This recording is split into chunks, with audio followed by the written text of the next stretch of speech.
30, 35, 40, 50, 60, 62, 67, 76 লাখ টাকা পর্যন্ত এইভাবে খরচ করা হচ্ছে। আপনি প্রশ্ন করছেন কেন?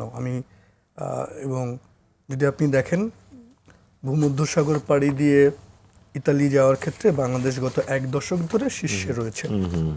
আর এবছরের প্রথম 6 মাসে ভূমধ্যসাগর পাড়ি দিয়ে গ্রিসে যাওয়ার ক্ষেত্রে বাংলাদেশ শীর্ষে। এই যে প্রথম বা শীর্ষে, বাংলাদেশের পরের দেশগুলোকে বিশাল ডিফারেন্সে পরের দেশগুলো হচ্ছে সুদান, আফগানিস্তান, সিরিয়া। তার মানে দেখেন এই প্রত্যেকটা দেশ যুদ্ধ বিধ্বস্ত বা দারিদ্র্য পীড়িত। এখন সিরিয়ার একজন মানুষের, লিবিয়ার একজন মানুষের, আফগানিস্তানের একজন মানুষের, সে তার জীবনটা বাঁচাতে সাগর পথ পাড়ি দিয়ে ইউরোপে ঢোকার চেষ্টা করছে তার পাশাপাশি জায়গা। কিন্তু বাংলাদেশ থেকে লিবিয়ার দূরত্ব প্রায় 7,000 কিলোমিটার। সেই 7,000 কিলোমিটার পাড়ি দিয়ে বাংলাদেশ সারা পৃথিবীর মধ্যে ভূমধ্যসাগর পাড়ি দিয়ে প্রথমত আমি এটাকে শুধু অর্থনৈতিক কারণে বলতে চাই না, একেবারেই না। কেন? এইটা আসলে কোনো সরকার পছন্দ করে না, কিন্তু আমি গত 15-20 বছর ধরে বলার চেষ্টা করছি। আসলে আপনি যদি তাকান গত 15-20-25 বছরে দেখেন 60-এর দশকে যাদেরকে আপনি মানে গুলশান বা ধানমন্ডিতে জায়গা জমি দিয়েছেন, খোঁজেন তাদের কোনো জেনারেশন আছে কিনা, দেখবেন আপনি চারপাশে বিশ্ববিদ্যালয় থেকে পাশ করা, ভালো চাকরি, ঢাকায় 6 ডিজিটের বেতন, তারা আমেরিকা, অস্ট্রেলিয়া, কানাডা চলে যাচ্ছে। সদ্য পাশ করা বইয়ের ঢাকা ইউনিভার্সিটি বা কোনো বিশ্ববিদ্যালয়ের ছেলেটা সে মাস্টার্স বা পিএইচডি করতে চলে যাচ্ছে। আর যারা লেখাপড়া জানে না, কম জানে, সেভাবে মধ্যপ্রাচ্যে সৌদি আরবে কাজ করতে যাবে। ওয়ার্ল্ড ইকোনমিক ফোরাম এবং আমাদের গবেষণা বলছে বাংলাদেশের 82% তরুণ যে কোনো মূল্যে দেশ ছাড়তে চায়। এই যে সবাই দেশ ছাড়তে চায়, এটা কারণ শুধু অর্থনৈতিক না। মানুষ দেশের তার কখনো সুশাসন, কখনো ক্রসফায়ার, কখনো মব, অনেক নারী সে বলে আমি নিরাপদে ঢাকায় হাঁটতে পারি না।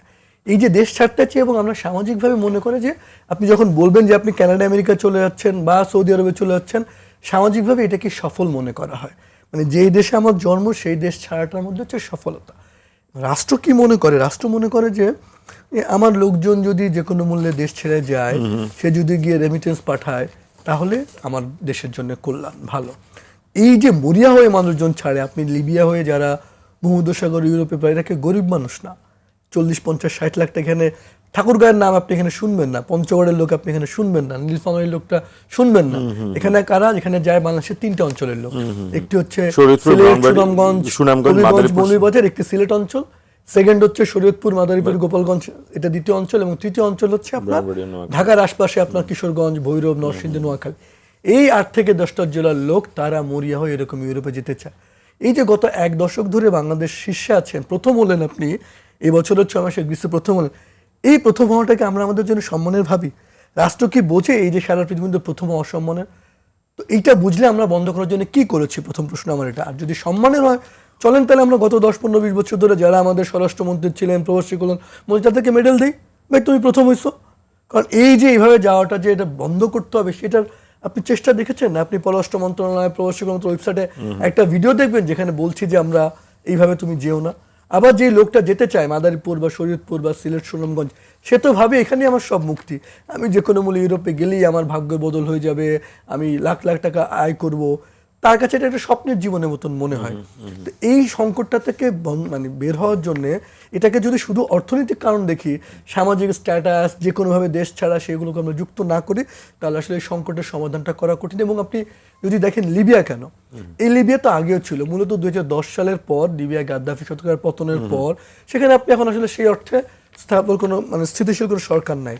তাদের এখন এই মানব পাচার বা এই জায়গাগুলো লিবিয়ার পুরো উপকূল জুড়ে এটা হয়ে গেছে ব্যবসা। সেখানে বাংলাদেশিদের বন্দি করা, নির্যাতন করা, টর্চার করা, এবং যতজন যায় এভাবে তাদের 63% আমাদের গবেষণা বলছে শারীরিকভাবে ক্যাম্পে রেখে নির্যাতন করা, তাদের শরীরের টর্চার, মানে আপনি মেরে ফেলা, এবং লাশ যেগুলো যে পাওয়া যায় আপনার পচিয়ে গলে লাশগুলো, মানে আপনি কোনো হদিস পাবেন না। গত 5 বছরে 15,000 লোক শুধু এরকম আটক হয়ে লিবিয়া থেকে ফিরেছে। ফ্রন্টেক্সের তথ্য বলছে 1.25 লাখ লোক এভাবে যেতে গিয়ে চিহ্নিত হয়েছে।